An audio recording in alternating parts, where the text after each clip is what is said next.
Jam den den jam be yong la cha sa lo Kang ge lo de dim nye den tra nye tra nam da rap sa ve Chi nye tu gun chi shen se she Nye je tu gra le vong na zen Kang da se be zun ra ma re Mun tam du ne che ze ve Ro soi kun la pu je tar se yin la chu ju yong den song Ro dra che ro nyong mo ni long le je cha ro ro se chen Ma re me se dung ra nyu gu chi nye chen se ra je nam de ne ta che sa ju tar yun den lu zo ja se tu gu Chödrak, Chödrak, Chöni, Jänner, Dagbe, Mensen, Jambe, Yong, Lai, Du.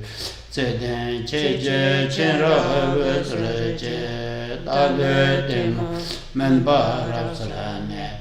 Kadan, Denje, Jong, Loi, Topa, Ye, Lodre, Pope, Non, Wai, Daldo.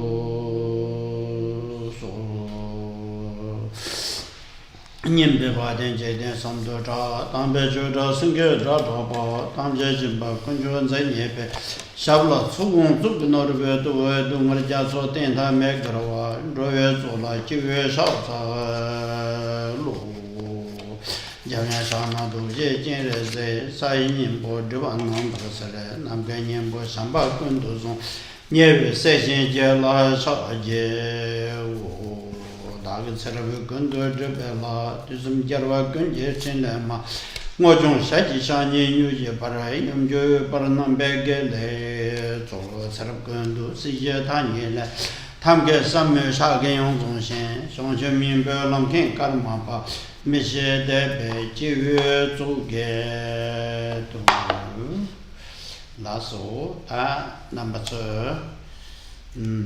看去 다 장숙기산 아 장숙기산 민절 근데 제 넘버 3가 다 담바 예수께 통과도 신다 지송난제 투조 종예를 라와요 수비 통과도 되죠 예수께 담바 제제스게 제제스 예수께 담바로 니 수송송 전송치 송은 거 된 투조보다 지보다 대대 종예를 라와요 많이 지보 종 Khenpo Rinpoche says he hopes that all of you have pleasantly celebrated the birth of Jesus Christ. Khenpo Rinpoche says he has had a pleasant time at least, and he hopes that you also have had a pleasant time. 다 된대게 두신 지송난 두 제단 농반대와 그 룩서라고 차송래 마도 된게 차네 쉬나 되네 빼나 예수기 담바테 제부신당 만다와 지래도와 직된 디난데 답변에 칸에 짐베 파시시에 겐데 간조 대신 받아야 버려데 라도 링켄데 예수게 담바테게 라린나네 뒤다다 봐도 로니 동기 젠다 내대 버려도와 니동이라고 다 달로 오래 니동을 하서래도가 니동 라서로 디젠다 내대 버려 담부 삼지면 샤바지 임베 다 된저로와 So Khenpo Rinpoche continues saying that there are, or rather there is strong evidence for that Jesus Christ is a holy man, a man of realization. For over 2,000 years, Christianity has been a rather well-known religion, not so much at its beginnings, but it has spread far and wide. And in Mahayana Buddhism, if one takes the example of one type of practice done with the aim to attain Buddha, the enlightened state, for the sake of all beings, one of those practices is that of generosity gone to the other shore, meaning true generosity, generosity that isn't tainted by the ways of the world. And in Christianity in particular, because of the teachings of Jesus Christ, such generosity has been practiced for approximately 2,000 years. And that alone is a strong evidence of that Jesus Christ is a holy man, and that his religion therefore is a religion that teaches good for others. Tati Jushin Ti Sukap Tang Ti Je Nima Kashe Nge Kong Nam Tar Ko Le Sam Nye Nim Bayi, Sam Naya Mu Tang Bayi.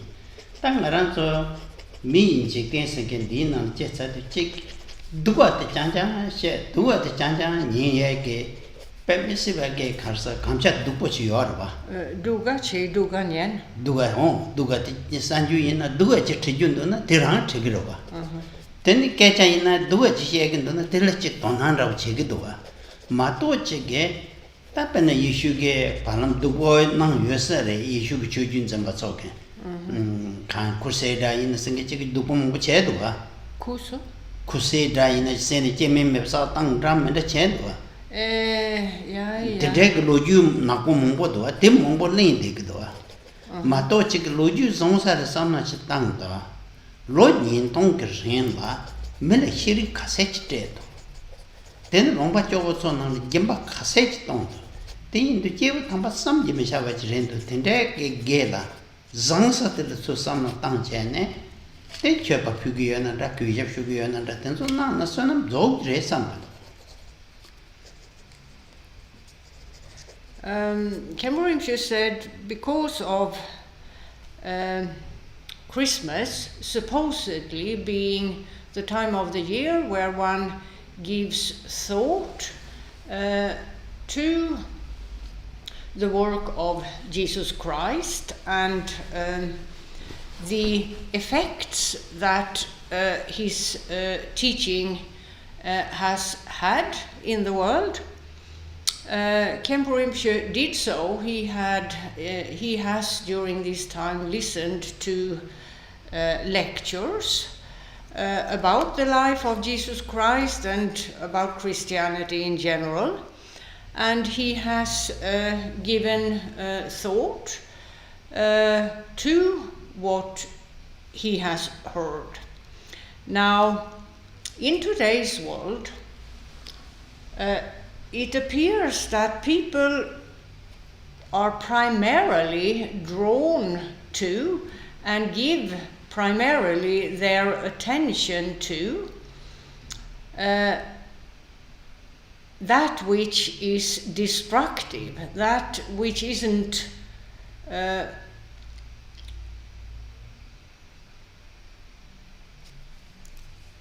good really. It appears that in today's world it's very common that people are drawn to what is destructive rather than to what is constructive and good for people at large, good for society and so on. One can just take the example of news presentations in both newspapers, in television programs, on the net and so on. What people usually discuss, or the news given, are usually bad news. News of disasters, news of criminal organizations, news of slavery and so on and so forth. Of course, these issues should be reported. However, most news are about just that sort of thing. And people, when they discuss various issues, it is more often that people discuss issues like that, rather than discussing also what is good, what is constructive.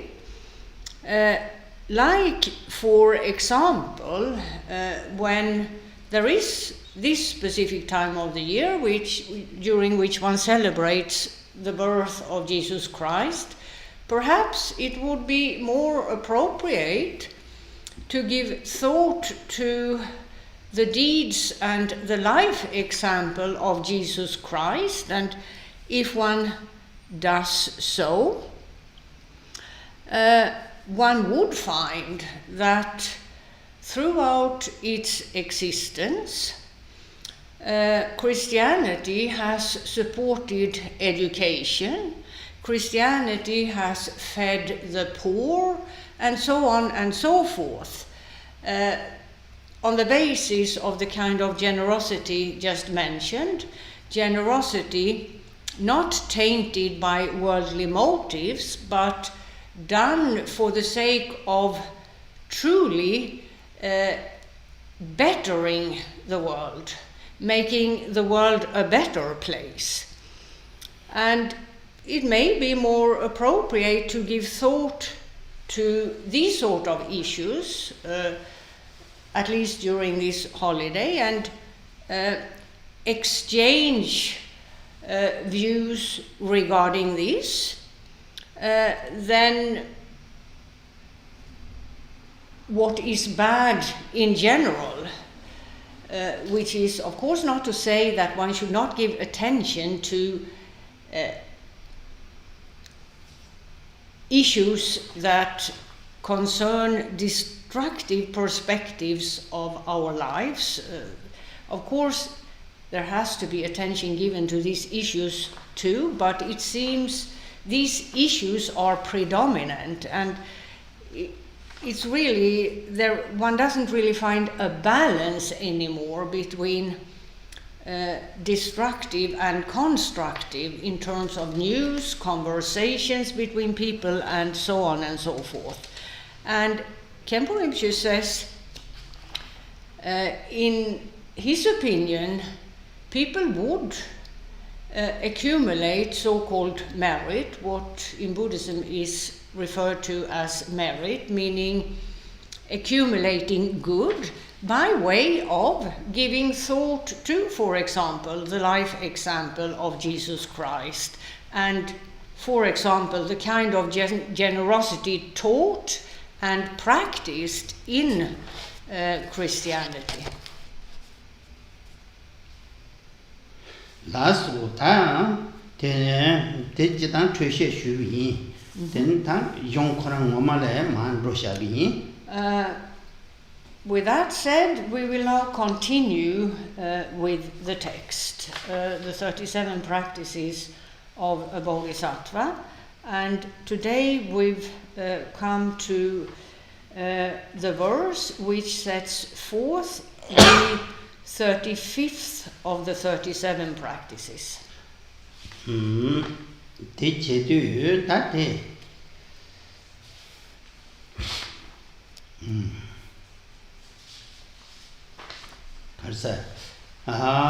Nyumun kamna nimpe dokkawe tenshi jibu nimpe chun zongne chaso nyumun tangbur jemata bonjam shepa yase lani yin songre chikdere.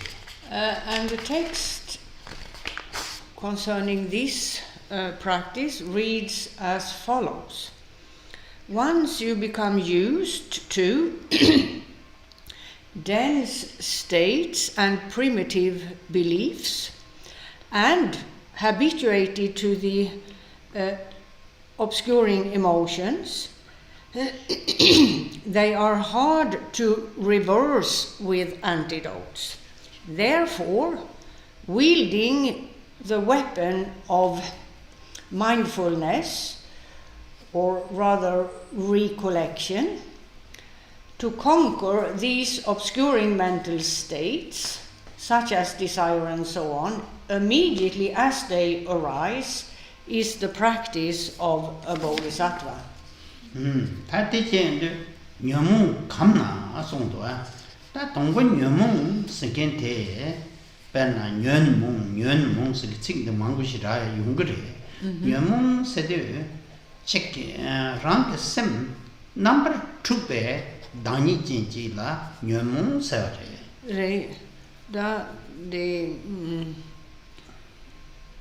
nyon dang mong di kaka yego di trashi sungi penna nyon mong sede nyon sekete sem 2 pe number jinji tang mong sede peche mong bitandal sem mong bitandal gogo resambdo teyan kahye de nyon mong ba shindu mong bitandal gogo resonke tende ndu de ngarang samnatana mong bitandal gogo resambdo. So we have the key term afflictive obscuring states. With the word, or rather, the word afflictive is a reference to the states of mind that cause perturbation, anxiety, and the like.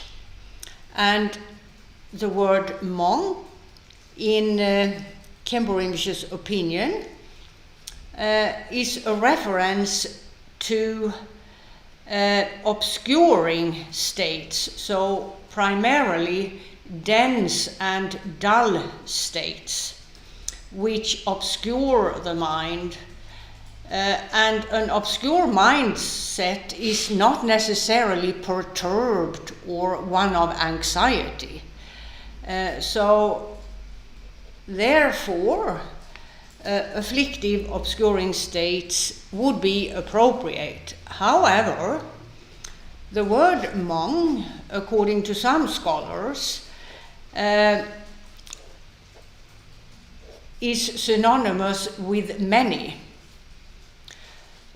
which would then translate into the many afflictive states. However, Khenpo Rinpoche says his judgment is that the word Hmong is a reference to an obscuring action occurring or taking over the mindset of a person, which would make for a dense and dull state. Pen hedon rawjil chashana. Hedon cheshimbe katalane sem trugde. Sem trugde goya ta mongbar ten sungat. However, one should also know that the obscuring action has the effect of producing afflictive states. That's how the two words are related. If we take the example of anger, hatred, it's a result of the obscuring action of the worldly mindset. But it's of a character that's different from the obscuring action itself. Anger, hatred is an afflictive state which makes for perturbation, anxiety, and the like, in this example, in the shape and form of anger, hatred. yin na yang xie dong xi char ye la ko jun de ri le la bu yo. However, once a person's anger has subsided,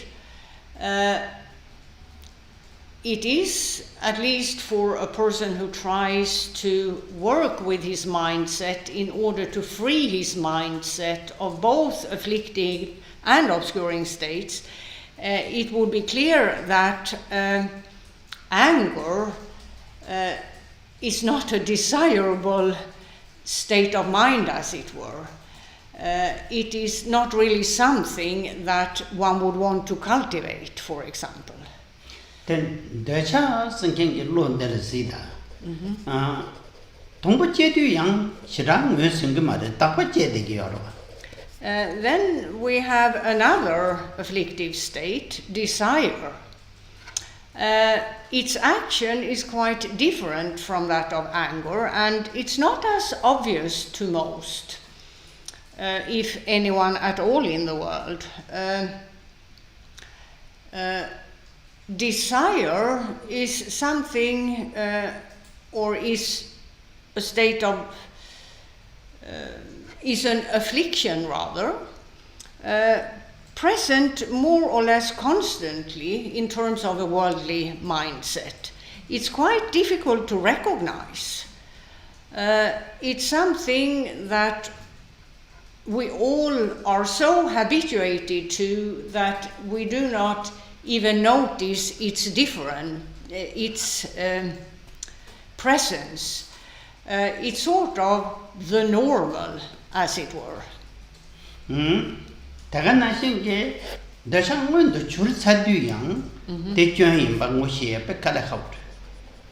So it creeps up upon you, as it were, unnoticed, and then it gains strength, and because it creeps up and takes you over gradually, that makes it very difficult to recognize.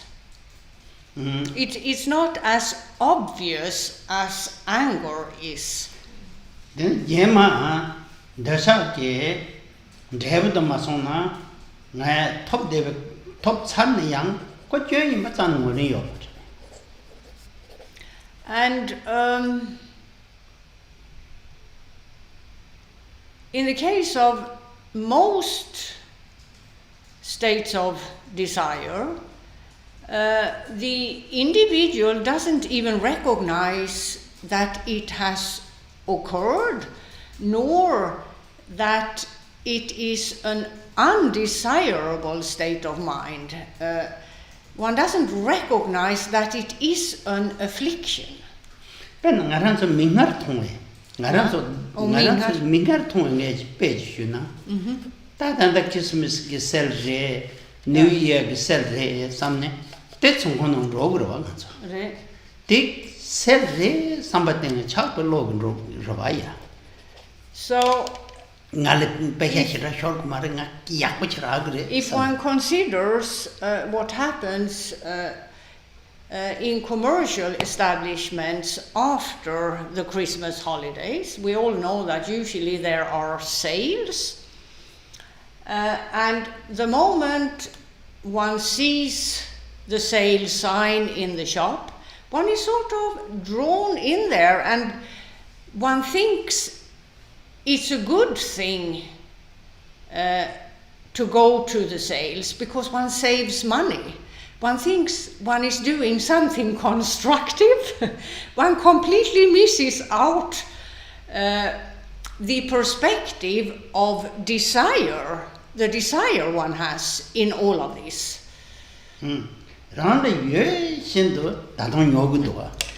Because usually one doesn't need another pair of shoes or another coat or whatever, another piece of clothing. So it's sort of unnecessary to go to the sales at all. but hardly anyone thinks like that. One sort of is drawn into it, and by way of the habit of not recognizing that this, in terms of practicing the path to enlightenment, is not very constructive. That the fact that the moment one sees the sale sign, one decides to go in and find a good deal, and one sees this as constructive. One completely fails to recognize that this is desire. One's mind, because of seeing the sale sign, is overpowered by the desire to buy something at a good price. Tene, 다들 요 찬양 배조 땅tuk 말이야 장금 두셔야죠. And very often pieces of clothing or whatever else that one has perhaps bought in a sale, one then takes home and puts on the shelf, and very often it's never even used. 당연히 특태선 파셈 참 내그래 맞아 대조이 막 무시. However, one is very satisfied with oneself, having bought something at a cheaper price than usual. So even after the purchase, one fails to be aware of that one's mindset is one of desire, an afflictive state. 뒤인도 된저 상마대 가르게 작은도 되던 너샤 코란당 링지도 여배 몽바트게 드분 것도 와. La. 너샤 코란당 링지도 여배 몽바트게 드분 것도 와. So the obscuring action of the mind has taken over in connection with desire. So there is both the afflictive state of desire and the obscuring action of the mind sort of working together, and one becomes so obscured that one doesn't recognize that the mind is now filled with desire. There is the presence of an afflictive, obscuring state that one should remedy rather than engaging in. 뒤인도 뇽 감나 송도 감나 송도. Therefore, the author says, if one becomes used to the afflictive, obscuring states, 다 뒤인도 빼는 너샤 셰동 마절 차도 마릭발라서 그래서 간 양내 양도지 감온도 되네 님보 그냥 콜람산 봉고나 봉빼 갈아가버려. then these afflictive, obscuring states, anger, hatred, desire, pride, jealousy, ignorance, and the like, take over the mind, as it were, are predominantly present to the extent where one isn't able to remedy them. 빼는 데는 뇽 상마 찍고 찍장지 감산나 노고도 빼 갈아가버려. All afflictive, obscuring states are like that, namely, once they become a habit, they are they become extremely difficult to remedy. 뒤에 빼는 뇽 나절라고 지를 차샤나 나절대로 유리 째사를 들지 감사도 For example, a person whose mind is filled with pride, perhaps of a perceived achievement of his, for example, once that affliction, called pride, becomes a habit, and in conjunction with the obscuring factor that is also present, even if another person were to point out to this person, you're carried away by your pride, the person wouldn't recognize that he is. He would probably rather become upset and take that as an insult, thinking that he is innocent of being proud. And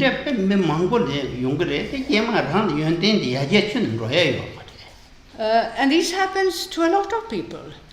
And the consequence of this, the failure to recognize the flaws of one's own mindset, in particular in the context of pride, is that this person will never be able to really go any further in, for example, his field of knowledge that he may be training in, because the pride that has become a habit prevents him from developing proper knowledge of whatever topic he may be learning.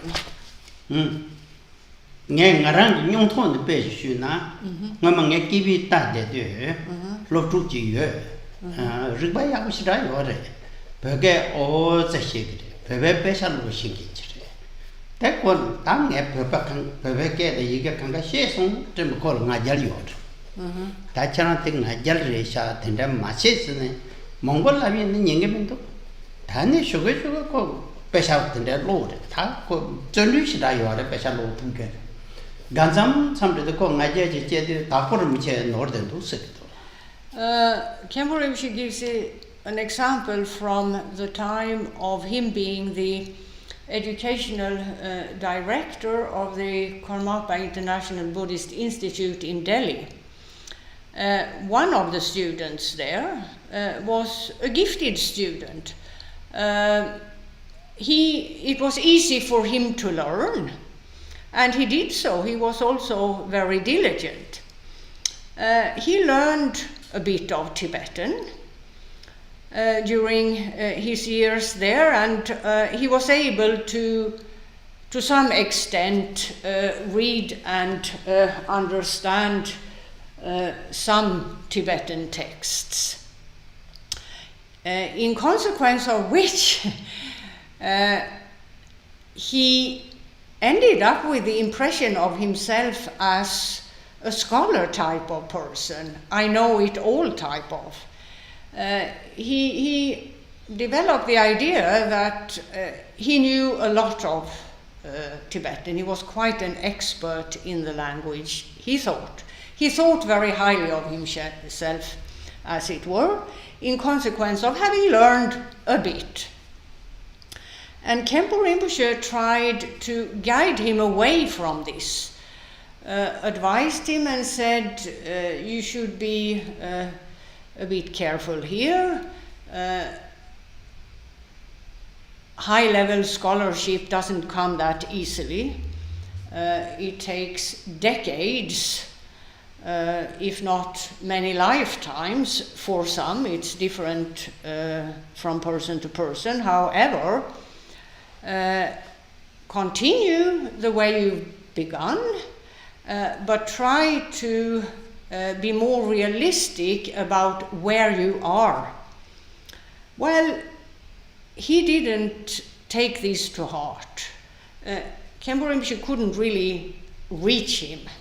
He was sort of too into the idea of him having achieved a level of high scholarship, and he continued to read Tibetan texts, insisting that he had a good understanding of the material and whatnot. And as was said, this man was a man who worked very hard. He had very good work ethics, so he read a lot. However, he ended up criticizing views voiced by Gampopa, one of the founding fathers of the Kagyu school of Tibetan Buddhism, and masters like that. He thought of himself as a person who apparently had achieved such a level of scholarship that it was appropriate for him to voice criticism and to correct masters of old. So pride, this is an example of where pride can take a person who fails to see that he's simply on the wrong path. Penna, tinget yuchu, tapurum je kandes norgados.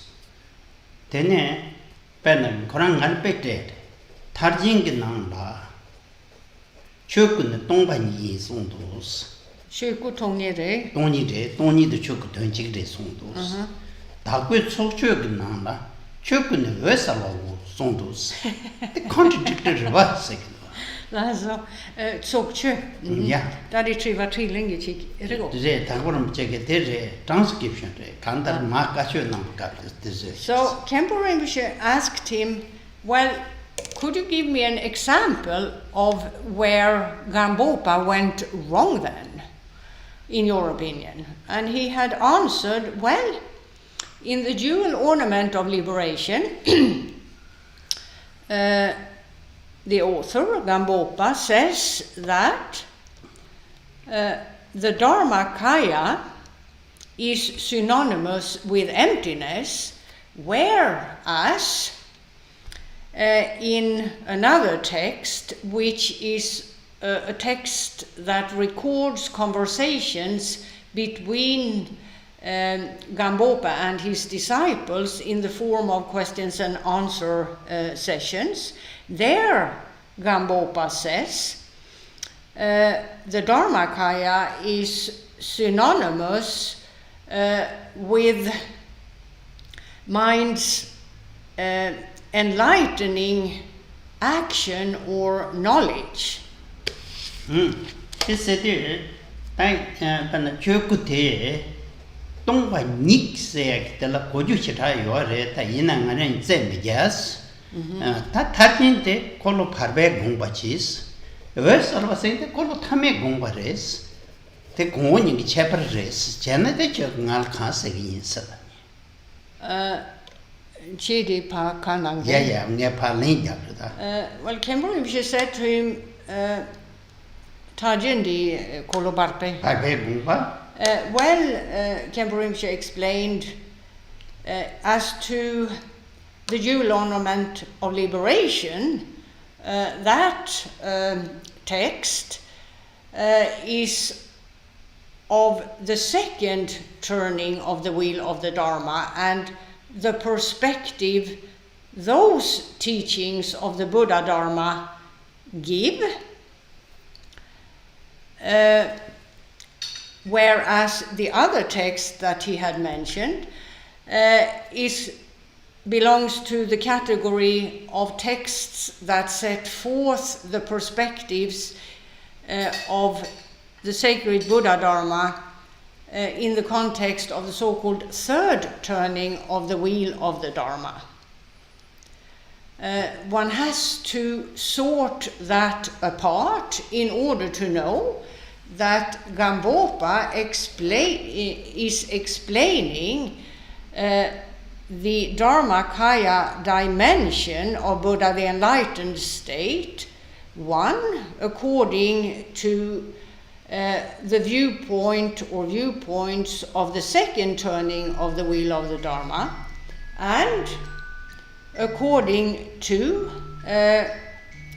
the viewpoint or viewpoints of the third turning of the wheel of the Dharma. Tene ti lin te la gamma son te ko ngal lin te bu mar.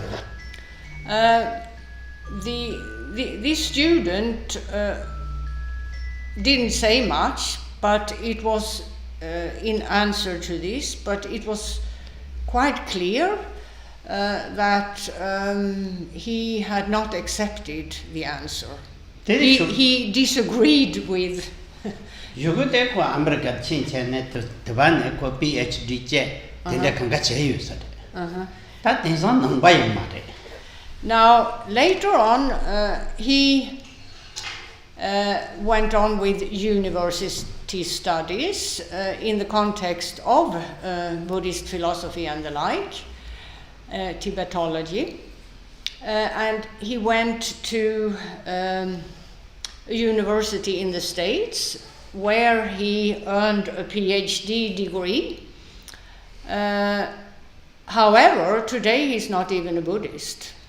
제가 나결 생각되게 단 너무 찌게 제래다가 제기도 앞에나 뭔가 해도 we can see here in this example of this person that pride is a very powerful affliction that can cause a lot of damage.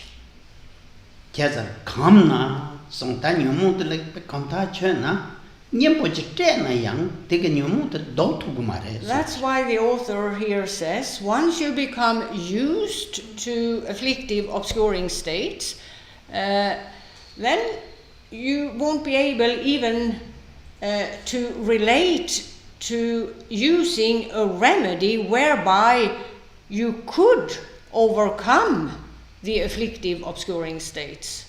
You become blind, as it were. 다음은 영문도 뽕탑 가르쳐 버려서나 딴 데서 말해. So next the author continues to give advice in terms of how to use a remedy.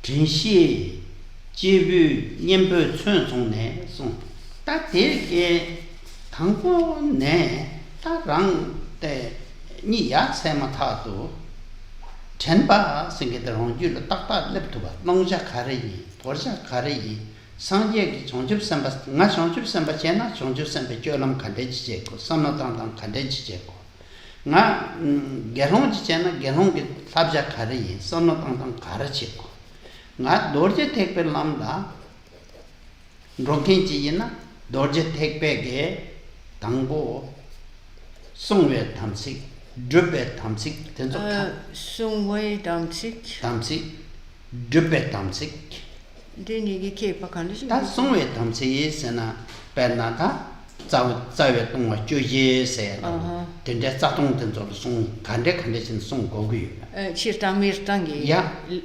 파토당 마송나 야 토도마 송나 진투버지 데네 드베 탐식스나 베나 방왕슈나 방왕이 ton다도 죽거라.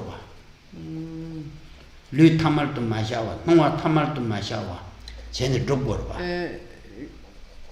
류셈 타말도 마셔와. 마셔와 쟤네 죽거라. 다들 이 스페이스 디테일이라요. 그래서 간가 트레인도 같이. 시인 세야데 쳔베 띠네. 들 누가 이성 그 쥐어남데 로트 같이 송 시인 세야데.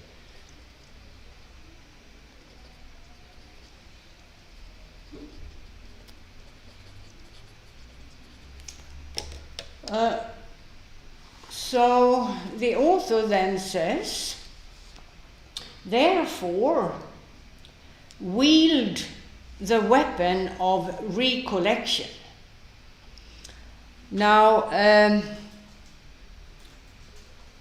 to begin with, and here Khenpo Rinpoche says that this means that from the moment you wake up in the morning, you should recollect what you, as a Buddhist practitioner, is supposed to do in terms of your path, and here the topic is the path of a Bodhisattva. So one recollects what a bodhisattva does.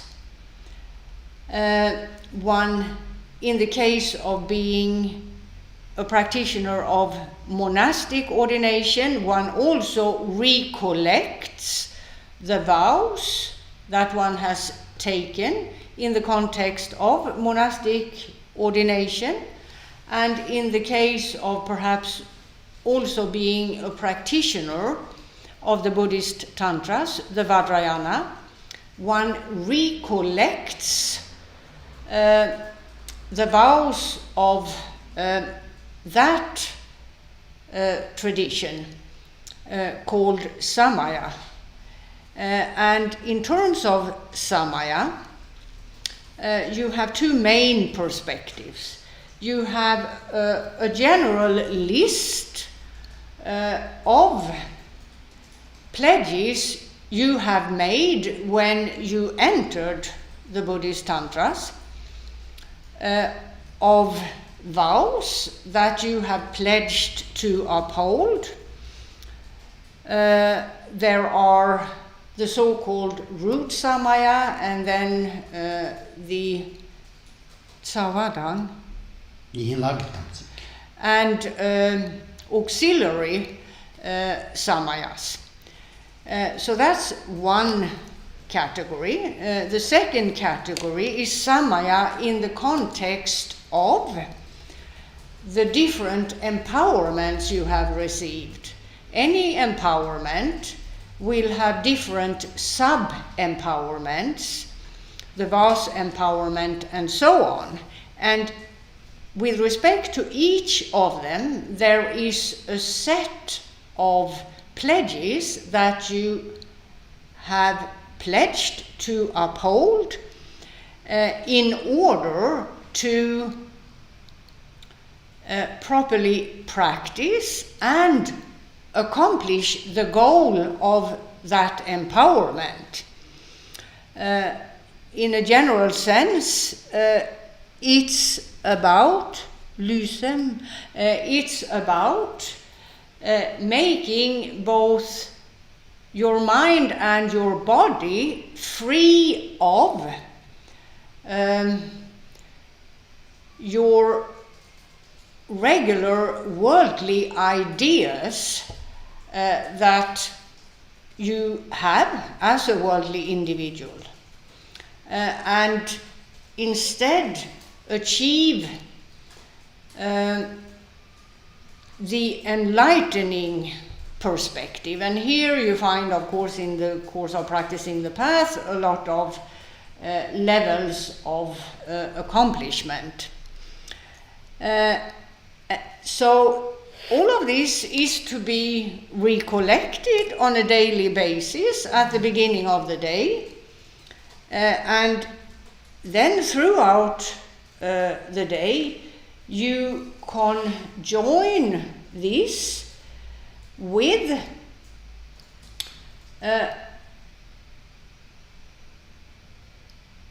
what one may call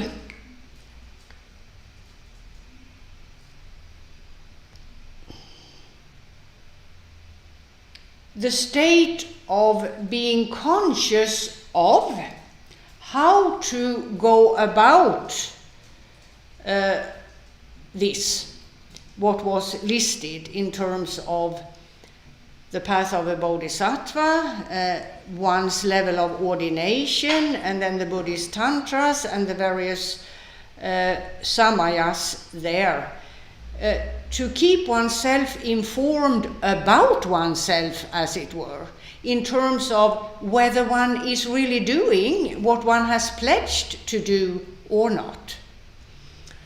And if it's found that one isn't doing what one has pledged to do, then one corrects oneself. Of course, as a worldly person, there will be failures. That's not a very strange thing one would need to get upset about, not at all. One simply corrects oneself and goes on. So it's about awareness of oneself in terms of whether one is applying oneself to the pledges that one has pledged to uphold or not. And if one finds one isn't really, one corrects oneself. So it's about constantly informing oneself of one's own state, knowledge of one's own state in order to see whether it conforms with one's path or not. And if not, one corrects oneself.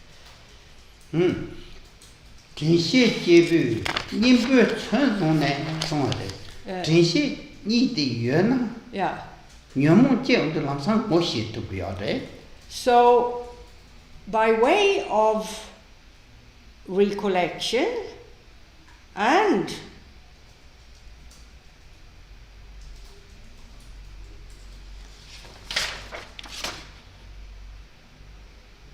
awareness,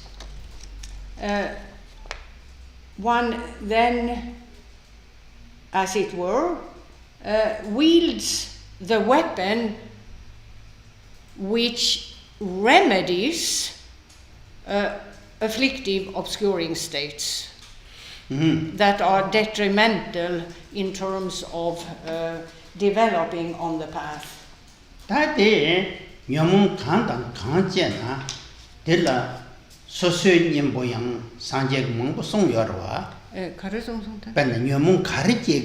Yes.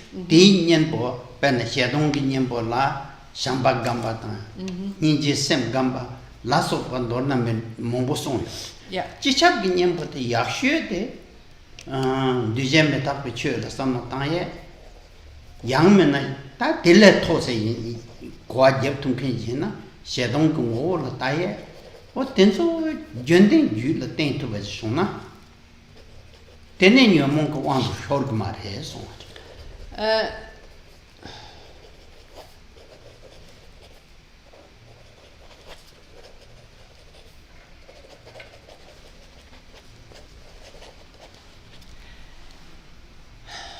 Now, each of the afflictive obscuring states has its own remedy, as it were. For example, anger, hatred is remedied by loving kindness and compassion, and so on. Now, in general, a very effective remedy is to contemplate the fact that all things that result from the coming together of a number of causes and conditions are impermanent.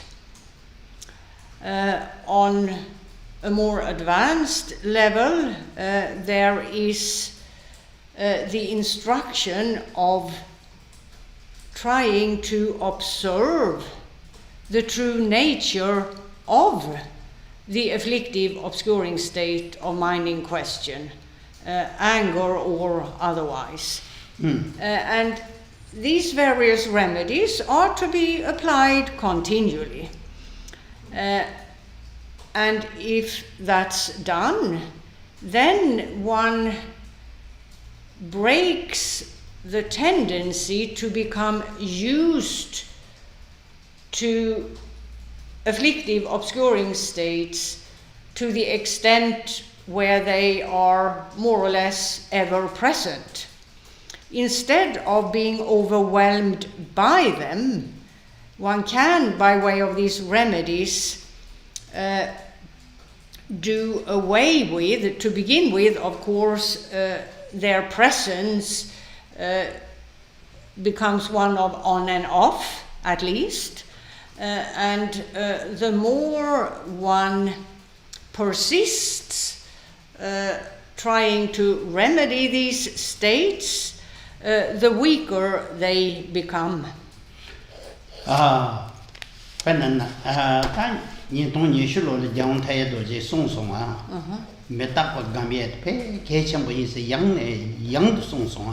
Now, in 2020, in one of His Holiness the Karmapa Tayadorje, in one of his lectures, he, to a great extent, emphasized the practice of contemplating or meditating on impermanence.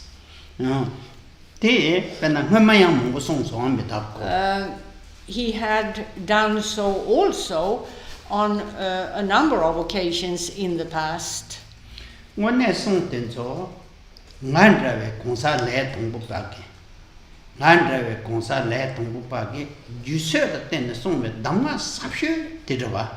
Khenpo Rinpoche says he sees this instruction as exceedingly profound for a person like himself, and he consider himself a beginner practitioner of the Buddhist path.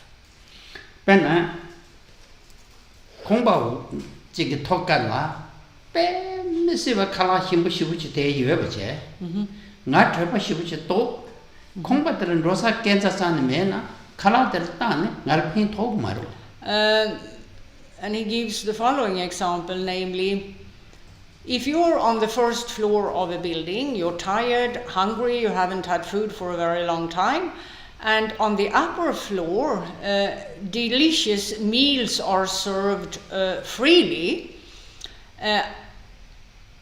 you would want to go to the upper floor. However, in this building, there is no staircase, there is simply no way of getting to the deliciously, the free meals of delicious food served on the upper floor. You can simply observe the delicious meals.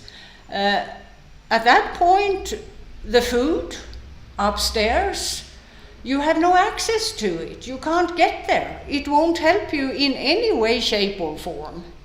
It's beyond you.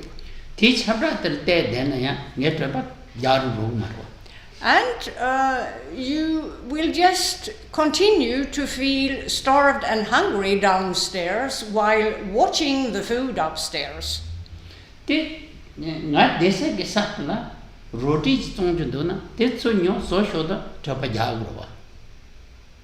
And? Det råträde nyon många ergo. Jitansi. Me pelang masona. Mare. Da gangdi. Gang tepena tapa gansi mare. Mare. Shagja chembo, zokpa chembo sen, tombuka tongba ni kaseji shena yang. Ting nyamne chema tumna pengimitua. So what would the best be to do for this starved person downstairs? Well, to go out on the street and with the little money he has in his pocket, buy a simple piece of bread and eat it. At least you've filled your stomach. Now, what is this example about? Well, upstairs there, you have Mahamudra, Mahaati, whatnot. All these advanced practices that a lot of Dharma practitioners would like to do. However, they fail to recognize that these practices are beyond them at this point. But they keep staring at the delicious meals upstairs anyhow. It would be better for them to get out on the street, seek out a spiritual guide who can give him basic instructions by way of which he can make progress on the path and maybe have some hopes of in the future get to the delicious food upstairs. So,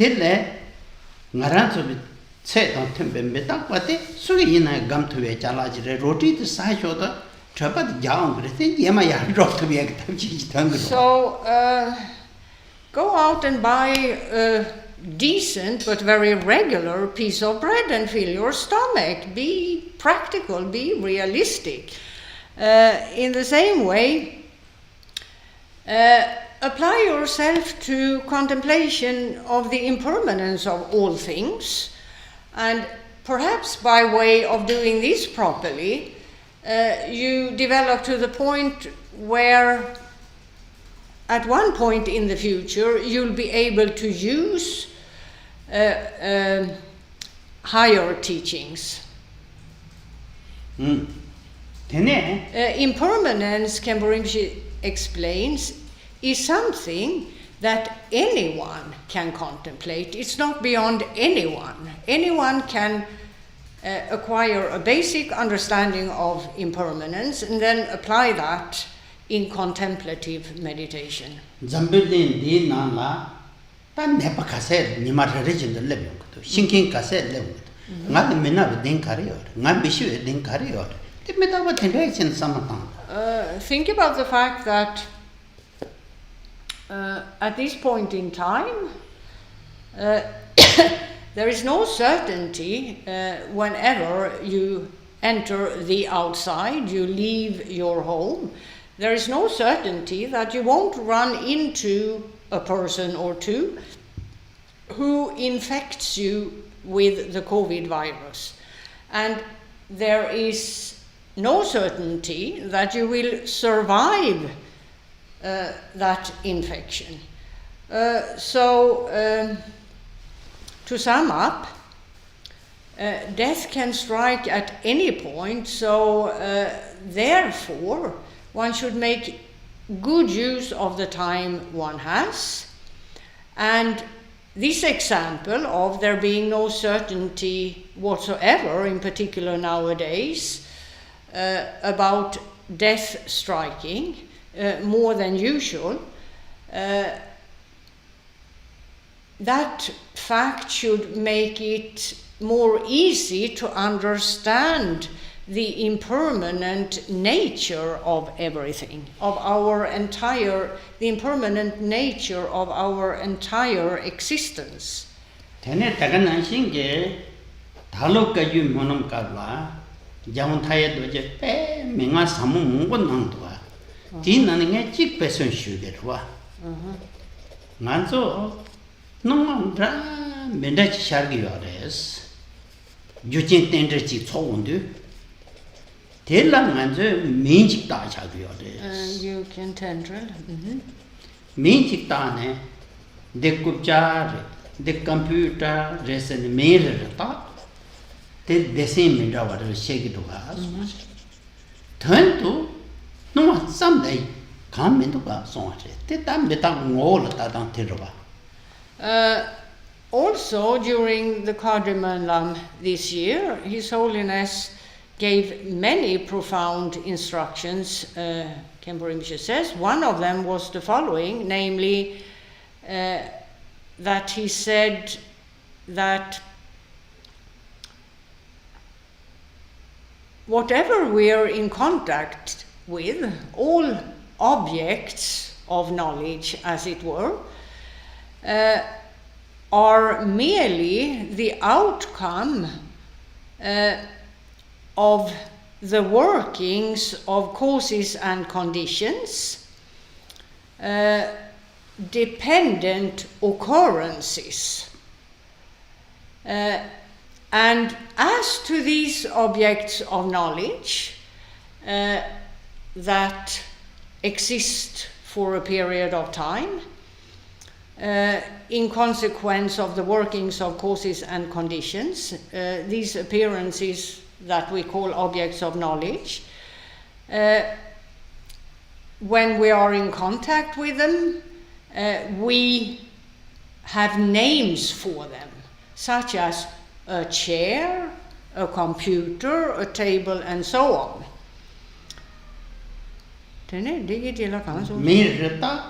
Tin me tela himba shune ro de yara mato don huma tsam tender ge chokpa tsam jire song. And by way of naming things, we are left with the impression that the things in question, those things that we have a name for, are real. They truly exist. We do have a name for them. We see them, we hear sounds, we taste tastes, and so on and so forth, and we have names for all of them. Sweet tastes, sour tastes, whatever. And that makes us believe that all those objects of knowledge are truly there, when in fact these are nothing but the outcome of the synchronous meeting of innumerable causes and conditions. And if only one of these causes and conditions are lacking, the object of knowledge in question cannot manifest. Therefore, any object of knowledge is a dependent occurrence. It occurs in dependence upon the synchronous meeting of innumerable causes and conditions. And that would make clear that, in fact, all of these objects of knowledge, therefore, are impermanent. Tele penna peki song song. Penna ngutang shog daga se yubya shog ji da nguji ni parula chapre kaya yomre ni ka shogres. Ngulchik sena. Penna ralo chuda de la. Shogo Chitamirta. Yeah. And in order to illustrate the fact that none of it is real, His Holiness gave the following example. He said, take a piece of paper in one hand and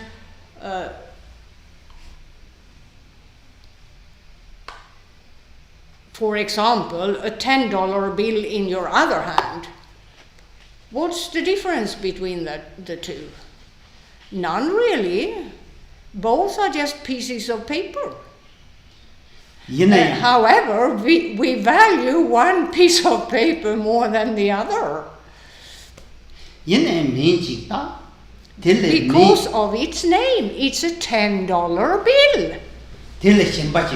That makes the $10 bill piece of paper very important to us because we know we can buy things for it. And in this way, we confuse ourselves all the time about the objects of knowledge we're in contact with. We attached more importance to some because of the name. In this case, $10 bill, one piece of paper have. The other piece of paper we don't care. Anyone can take it. But we won't give away the $10 bill, even though, in fact, there isn't a difference between the two. It's just two pieces of paper. So what we need is to wield the weapon of a remedy in order to overcome afflictive obscuring states.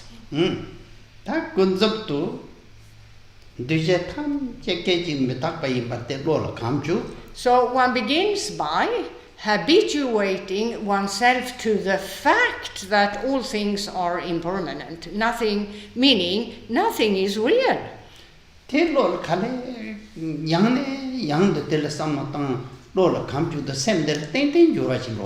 And if one does this continually and persists in this type of contemplative meditation, then at one point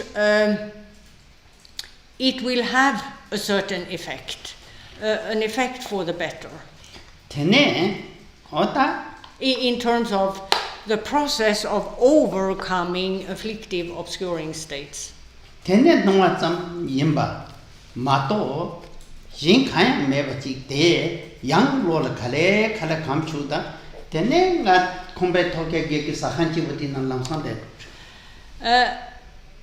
And once one has developed to quite some extent here, it becomes clear to one to a higher and higher degree that those objects of knowledge are ephemeral. They are what Buddhism refers to as mere appearances, mere in that there is no actual substance to them. There is no real reality to them. Other than that they appear, they manifest. That's all. Chödrak 천차지유나 차수 녀무 동부제마다 물점세바 야셀라니 송어르드네. So the practice of a bodhisattva, the author says, is to conquer these obscuring, well, both afflictive and obscuring mental states immediately as they arise. This is the practice of a bodhisattva. 다 간대지 용도 되다. 진시에도 차수 제운되는 것임 두그러와 점바다 쉐긴게. So what one needs to cultivate to begin with is the kind of recollection described in brief in conjunction with the type of awareness described. 티 녀무 제도 삼바당 되네 님보 천차도 마송나 땀 메닥바당 메닥 ngol siet nangta Metak patan. metak pe ngo tongbanik. And so thereafter one can go on to observe or contemplate the impermanent nature of all objects of knowledge, as well as later on the very nature of those mere appearances. Tene ta tenrek nyembo tena burjam se pajaselani said.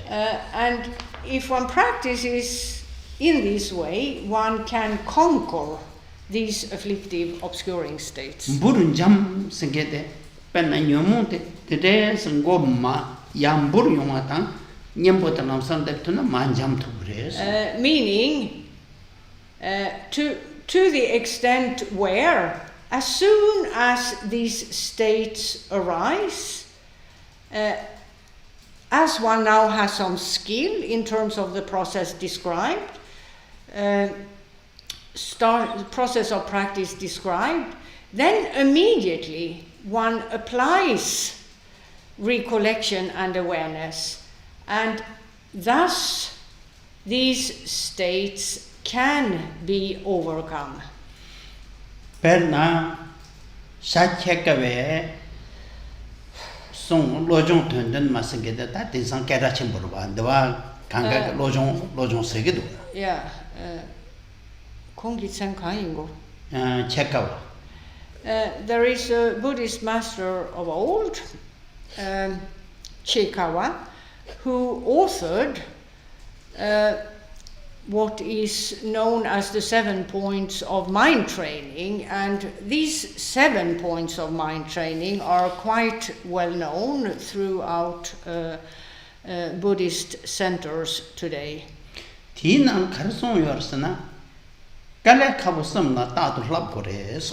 And Chekawa said there are 3 difficult points with respect to which one needs to be very persistent in one's efforts.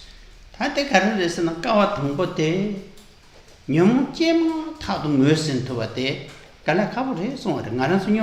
first of these 3 points is to recognize the afflictive, obscuring states as they arise. And this master, Chekawa, said this is quite difficult to be able to do so.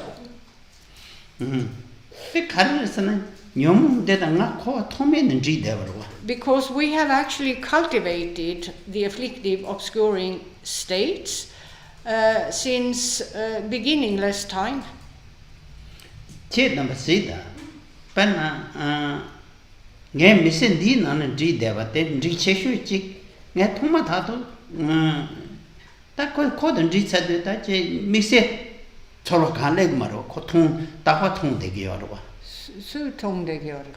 Down the usual Marie.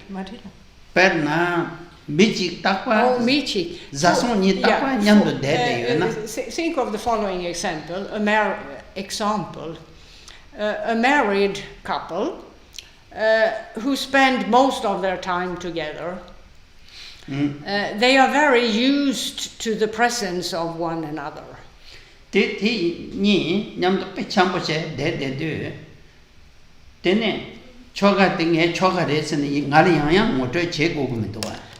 Therefore, they don't need to, from time to time, be reminded of the fact that this person is your husband or this person is your wife. They know that quite automatically. There is no need for an introduction between them again and again and again. And that's a habit of just one lifetime. So habits are developed within a short period of time.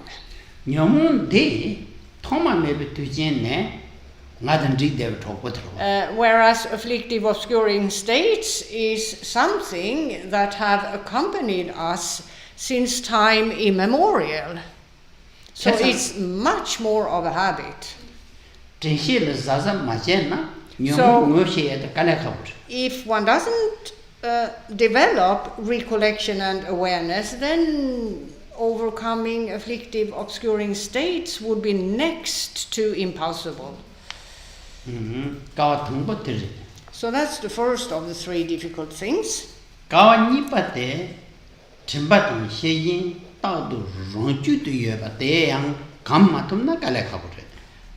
Which is to develop recollection and awareness to the point that they are ever present in one's mind. This is very difficult. And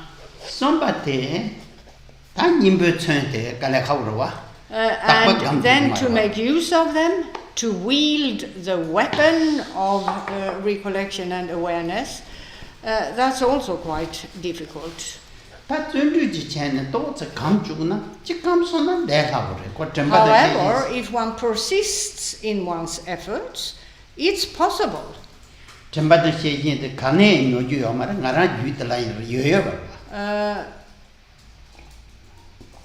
They are developed within. It's not something one can go to a store and buy. So as recollection and awareness are developed within, it's a fact that recollection and awareness are always at one's disposal. Since these two qualities are part and parcel of one's mindset, it's just a matter of using them properly. Today, Chene, Chick Kamno Tubayina, then when that Tane, send de la Yang, Nachupa Sampuchi Racing. And if doing so, then in this lifetime, one can possibly become a good Dharma practitioner. And it would also not be that difficult to practice the path of the Bodhisattva. That's all for today.